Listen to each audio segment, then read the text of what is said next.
But what do you make of this latest debacle for Carson Wentz? A lot of pressure coming into this game, a lot of hype about Carson Wentz, and this was a make-or-break performance. I was screaming. I usually watch these games with the sound down for my mental health, my neurosis. But I was watching here. The television dopes were working overtime. Did anyone else notice this? Maybe you noticed this. Did you notice the defense of Carson Wentz? It's like they were in a foxhole, and they were going to risk their life defending in a bunker with Carson Wentz. And these guys on TV were bending over more than a contortionist as they were trying to slobber and massage all over Carson Wentz. They were giving this guy a bubble bath. Listen, I get it. He's a nice man. You said that, right? His teammates love him. The coaches love him. He's got great leadership qualities. He sucks. I don't care about all that stuff. You would think that Carson Wentz was actually the victim. That, victim. 2020 is the year of the victim. That Carson Wentz was the victim. It's absolute rubbish. Right? He's got to take his medicine. These guys were handing out those little cartoon Bullwinkle badges. Carson Wentz, you get a Bullwinkle badge. You get a gold star right near your name because you tried. You stunk, but you tried. You stunk to high heaven, but you went out there and tried.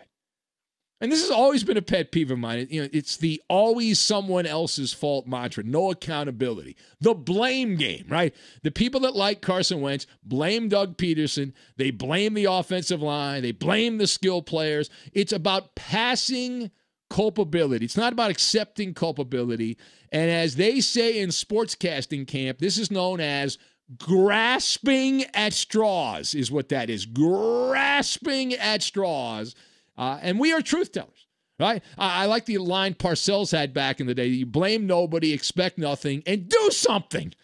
Do something. Every week. Now, I'm not even an Eagle fan. I got no skin in the game here. I'm not an Eagle fan, but we follow the NFL, and the Eagles have been a compelling story because they blow. And every week, Carson Wentz comes out and says the same crapola repackaged for the following game, and Doug Peterson does as well.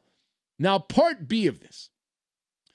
To think that those of us on this side of the microphone used to have debates on sports radio between Carson Wentz and Jared Goff.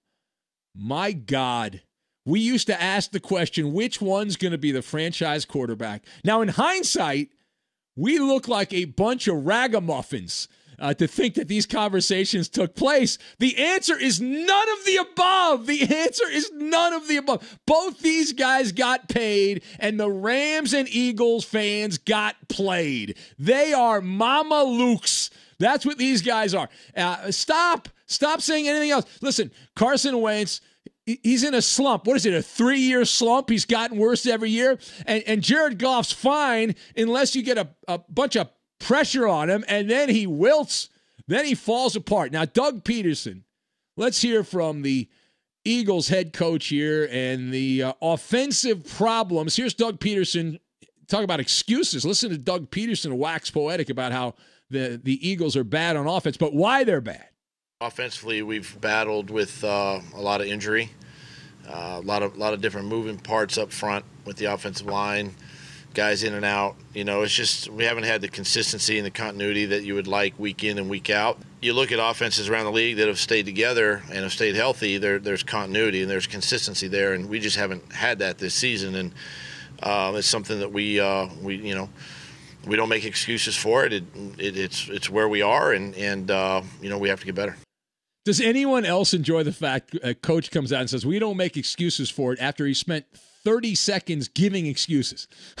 He just, we don't make excuses, but I just made a whole laundry list of excuses. Let's get our little violin out. Can you believe that there have been injuries for the Philadelphia Eagles and they haven't been able to adapt? Oh my God, this is such a sob story. It's a Greek tragedy. Football players getting hurt. Isn't the job description of the coach to plug in players when guys get hurt and be an effective team still and not be garbage like the Philadelphia Eagles offense? I mean, who are we kidding here? So, and the other thing, Doug Peterson, whether he loses his job or not. If I owned the team and I heard my coach say, no excuses after making a bunch of excuses, I'd fire his ass. But Doug Peterson needs to pull the plug on Carson Wentz. Enough is enough. How many mea culpas does Carson Wentz get? His performance was an unmitigated disaster. And we're not sitting here just whistling Dixie about Carson Wentz. It was a fiasco. It was stunning the game remained somewhat within reach, considering how incompetent he was. And it's not like Russell Wilson was amazing. But in comparison, Russell Wilson was a tank, and Carson Wentz was like a toy Hot Wheel. And you ever did that derby thing where you run into each other with cars, the Hot Wheels when you were a kid, and you'd have a tank on one side and a little cheeseball Hot Wheels car, just like that. That's Russell Wilson versus Carson Wentz. And watching Carson Wentz attempt to matriculate the ball down the field, it was muddled and jumbled and all of that. The Eagles' offense, to say it was bogged down is an understatement. There's no creativity. Don't be fooled by the stat pad. If you didn't see the game, and some of you did not, I know that the ratings are not amazing for Monday Night Football. You might have missed it. The stat padding in the fourth quarter, there was a 32-yard touchdown pass play with 12 seconds remaining by Carson Wentz. Carson Wentz ended up with 116 passing yards in the fourth quarter. Going into the fourth quarter, he had 99 yards passing. He had 99 yards passing going to the fourth quarter. He was the deer in the headlights. The first half, he completed 41% of his passes for an average. And I know you're not supposed to bring up a lot of numbers. You get caught up in the minutia. But I think you can appreciate this, whatever you're doing. Carson Wentz averaged in the first half of a professional football game 1.7 yards per pass attempt. 1.7 yards per pass attempt. And through three quarters, he was up to 3.5 yards per pass. Uncertain, indecisive are adjectives you can use to describe Carson Wentz. Pocket panic. Well, it seems similar to Jared Goff. It's like, are they somehow related? And Carson Wentz, he has the trifecta of poison. Leads the NFL in interceptions. Check. Leads the NFL in sacks. Check. Not all sacks are the offensive line's fault, by the way. Dumb people think that it's all on the offensive line. It's about timing, getting rid of the ball and giving your offensive line an opportunity. Off-target incompletions, Carson Wentz leads the NFL.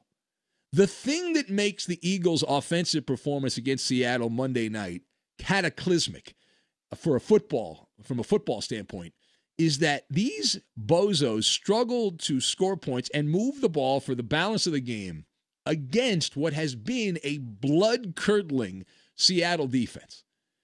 And I don't think the numbers even do justice to how horrific this Seattle Seahawks defense is in the year 2020 of our Lord.